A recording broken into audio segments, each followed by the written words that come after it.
intambwe imwe ku yindi mu gihugu cy'ubutayu, intambwe zahinduye isi ku buryo bugaragara. Hashize imyaka 2000 irenga hadutse umusore w'umuyahudi mu gihugu cya Palestina, umusore waje yigisha guhinduka, kwicisha bugufi n'urukundo. Mu myaka 3 gusa yaramaze kwigwizaho umubare munini w'abanzi. Baramufashe, baramwica, nyamara ubutumwa yasize bwarakomeje burasugira na n'ubu bukwiriye isi yose. Amateka y'ubukristo, urugendo rurerure rwubatswe mu bisekuruza byinshi, urugendo rwuzuyemo amayobera menshi, urugendo rwabayemo amakosa menshi, intambara, ibihe bihebuje, urugendo rwaranzwe n'imvune nyinshi kuva kuri Yezu w'i Nazareti kugeza kuri Stefano, umusore wa mbere wemeye gupfa mu izina rya Yezu yamamazaga. Ubukristo ni amateka yubatswe igihe kirekire, yuzuyemo amagorwa ndetse n'akababaro kavanze n'ibyishimo byaturutse ku mbuto zihebuje zasibanganyije izo mvune zose.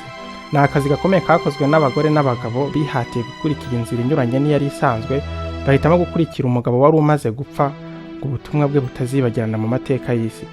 Byose byari mu mugambi wo gushakira igisubizo ikibazo ubundi buhanga bwose bwaburiye igisubizo. Ni ikibazo kijyanye n'amaherezo ya muntu.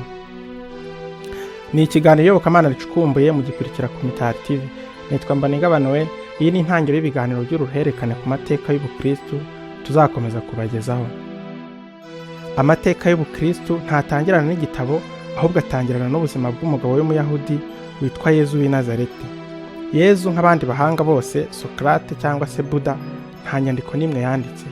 Ibyo twamumenyeho ni urwibutso rw'ubuzima n'imibereho ye yahererekanijwe igihe kirekire n'abigishwa be, imikaza gushyirwa mu nyandiko. Iyo nyandiko yegeranijwe igihe kirekire yaje kuvamo igitabo cyakunzwe cyane kurusha ibindi byose byanditswe, ndetse kigahindurwa mu ndimi amagana kugira ngo ubwo butumwa bugere kure cyane mu nkengero z'isi. Nyamara mu mibereho ye hano ku isi, Yezu ntiyigeze amenyekana cyane uretse mu gace yari atuyemo, nubwo bidahambaye dore ko n'ababyivugira ko nta muhanuzi wemerwa iwabo. Palestina, igihugu cyiganjemo ubutayu cyane, imiterere yacyo yoroherezaga abantu gushakisha Imana n'umutima utagira ikibuziga cyane. Muri iki gihugu niho havukiye iyobokamana ry'Imana imwe, dore ko andi mahanga wasangaga asenga Imana agahumbagiza. Iki nicyo cyagaragaza itandukaniro rya Isirayeli n'andi mahanga asigaye. Igitabo gitagatifu kandi cyubaha ku Bayahudi ni Torah, ni ukuvuga ibitabo 5 bya Musa. Iki gitabo kidutekerereza inkuru y'iremwa ry'isi, Adamu na Eva, umwuzure wabaye ku isi, abakurambere n'abasokuruza b'Abayisiraheli kuva kuri Aburahamu, Isaki na Yakobo, utibagiye kandi Musa. Ari nayo bivuga ko yanditse ibi bitabo. Nyamara iyo ucukumbuye neza usanga hari inkuru zivuga ku rupfu rwa Musa zanditse muri ibi bitabo 5 bya Musa, bigaragara ko utahamya ko yanditse iby'urupfu rwe kandi nyine yari yarapfuye. Hano abahanga mu kwiga Bibiliya bahamya ko iki gitabo bacyitiriye Musa kugira ngo kirusheho kubahwa no gukundwa, kuko Musa ari umugabo w'igihangange mu mateka ya Isiraheli. Yezu yavukiye mu Bayahudi kandi akurira mu mateka yabo. Nyuma rero yerekanye itandukaniro yarazanye ryo kudakurikiza buhumyi, akangarika amategeko yari akubiye muri ibyo bitabo, ahubwo yerekana indi nzira y'umukiro ishingiye ku rukundo. Muri icyo gihe Yerusalemu ntiyari umujyi utuje, kuko hahoraga ihasimburana intambara. Mu gihe Yezu yavukaga, ubwami bw'abami bw'Abaromani bwari bwarigaruriye igice kinini cy'isi kugeza mu ntera ya Yudeya ho muri Isiraheli.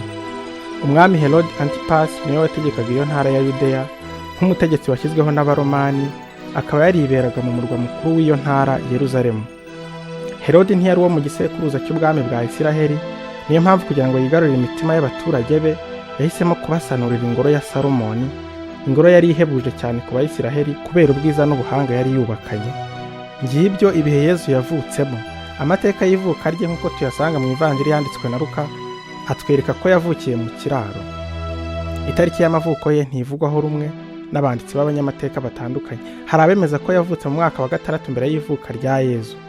Ni mbere y'ivuka rye nyine, kuko batangiye kubara bahereye kuri 1 bafatiye ku ivuka rye, kuko mbere babaraga bahereye inyuma bamanuka. Abanyamateka b'icyo gihe ntibigeze bagira umuhate wo kubyandika, kuri bo nyine byari bifite agaciro gake. Ivanjiri ya Matayo idutekereza amateka atandukanye n'iyi. Inyenyeri itazwi yagaragaye mu kirere cy'aho Yezu yavukiye kugira ngo imenyekanishe ivuka ry'uwo mwami. Abahanga mu gucukumbira ibibera mu kirere aribo biswe Leruamaje, aribo Melchior, Gaspar na Baltazari, baje bayobowe n'inyenyeri ngo baze kuramya uwo mwami udasanzwe. Kubera gutinya Yezu, Herode wari warabwiwe byinshi ku buhanuzi bwa Yezu ko ko hari umwami uzavuka, yagize ubwoba niko gutegeka ko bica abana bose b'abahungu bavutse muri ako gace. Iri ricwa ry'abana ntaho rigaragara mu nyandiko z'abanyamateka batandukanye b'icyo gihe. Yewe binashidikanywa ko Yezu yaba yaravutse ku ngoma ya Herodi, dore ko umwaka yavutsemo ndetse n'aho yavukiye bitavugwaho rumwe. Umujyi wa Betelehemu bivugwa ko Yezu ariho yavukiye wafatwaga nk'umurwa wa Dawudi, umwami washinze ingoma ya Isiraheli imyaka 1000 mbere y'ivuka rya Yezu. Mu kwandika amavanjiri rero, abayanditse bashobora kuba barashatse gushyira ivuka rya Yezu muri uyu mujyi kugira ngo bamwongerere ubuhangange n'agaciro. Yezu yakuriye mu muco wa Kiyahudi, iminsi 8 nyuma y'ivuka rye baramugenya nk'uko babigenzerezaga abandi bana b'abahungu muri Isiraheli. Inkuru yakurikiye ibi isa n'igitabo cy'amayobera. Amateka y'ubuto bwa Yezu ari muri Bibiliya, yewe biragoye ko hari n'izindi nyandiko zemeranyijweho n'abahanga batandukanye wayasangamo. Igitabo kimwe rukumbi cyitwa Uratiya nicyo gisa n'ikidutekerereza inkuru y'ubwana bwa Yezu, gusa iki gitabo nacyo usanga gishidikanywaho bitewe n'amakabya nkuru kirimo. Amavanjiri atubwira bike cyane ku bwana bwa Yezu ndetse n'ubugimbi bwe. Yezu yakuriye mu muryango uciriritse, batubwira ko se Yozefu yari umusharupansiye mu gace ka Nazareti, umujyi muto mu majyaruguru ya Isiraheli. Ese kuki ubuzima bwe mu bwana bwagizwe ibanga? Ibi biragoye kubibonera igisubizo. Inkuru imwe mu ivanjiri niyo twereka Yezu i Yerusalemu ari mu kigero cy'imyaka 12, aho yari yajyanye n'ababyeyi be mu rugendo nyobokamana ndetse no guhimbaza Pasika y'Abayahudi bitwaje ituro ryabo. Hano amavanjiri amwerekana impaka n'abaherezabitambo ku bibazo nyobokamana, de question théologique. Kuva iki gihe azimirira mu buzima bw'amayobera ndetse akongera kugaragara mu kigero cy'imyaka 30 atangira ubutumwa bwe bwo kwigisha. Ese muri iyi myaka yose Yezu yari arihe? Hano amavanjiri nta na kimwe atanga nk'igisubizo. Bamwe bakeka ko yazengurutse isi, wenda akajya mu Buhindi kuba umwigisha wa Buddha, abandi bakamukeka mu Misiri n'ahandi umuntu atarondora. Mu gutangira ubutumwa bwe yagiye yitandukanya n'idini ry'Abayahudi buhoro buhoro, kugeza ubwo avuyemo umuvugabutumwa utaripfana ku baherezabitambo, abigisha amategeko n'abafarizayi, kuko atigeze arya indimi imbere y'ubuhezanguni yababonanaga mu gukurikiza amategeko. Ibi bikaba biri muri bimwe byatumye apfa akenyutse ku myaka 33 gusa. Iki ni igice cya mbere cy'uruhererekane ku mateka y'ubukristo tuzakomeza kubagezaho. Kuko atigeze arya indimi imbere y'ubuhezanguni yababonanaga mu gukurikiza amategeko, ibi bikaba biri muri bimwe byatumye apfa akenyutse